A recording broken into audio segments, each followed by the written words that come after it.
Ma'am আমার project একটু জমা নিন না ম্যাম, আমি জানি লাস্ট ডেট পেরিয়ে গেছে ম্যাম, আমার খুব শরীর খারাপ ছিল, আমি আসতে পারিনি ম্যাম, প্লিজ একটু জমা নিন ম্যাম, আমার এই নাম্বারটা খুব ইম্পর্টেন্ট ম্যাম, ম্যাম প্লিজ নিন না ম্যাম। ম্যাম আমার কাছে রুলস ইজ রুলস। এবারের প্রজেক্ট গেল, পরের বারটা দেখবে, হ্যাঁ ঠিকঠাক টাইমে যেন প্রজেক্টটা পাই। এবারে নাম্বার অ্যাড হবে না। না, বাড়ি যাও।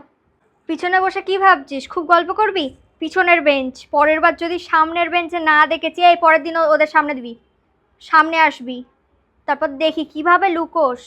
টাইম তো ওভার হয়ে গেছে, এখনো কি লিখছো? খাতা দিয়ে দাও। দাও। কি হয়েছেটা কি? বেল পড়ে গেছে তো কি হয়েছে? বেল বেলের মতো পড়েছে, এখনো বসবে, চুপচাপ বসবে, এখনো ছুটি হয়নি। মনে থাকে যেন, হেড ম্যামের কাছে কান ধরে যদি না দাঁড় করিয়ে দিয়েছি তোকে। বসে থাক। এই এক সেকেন্ড, ঠোঁটের মধ্যে কি লেপেছিস? লিপস্টিক পরে এসছিস? গার্জেন কল করবো নাকি? কি নখগুলো এত বড় বড় কেন?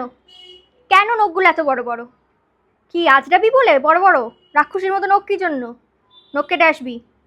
মনে রাখবি, হেড ম্যামও আমাকে দেখে ভয় পায়।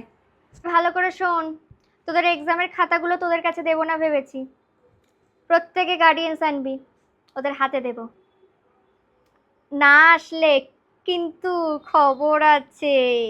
কালকে যেগুলো হোমওয়ার্ক দিয়েছিলাম সেগুলো করতে আয়, সব কটা। অঙ্কটা যেটা বোর্ডে করিয়েছি পুরোটা সলভ কর। আমি কিছু জানি না, না পারলে বাইরে, একদম ক্লাসের বাইরে, ক্লাসের বাইরে চলে যাবি।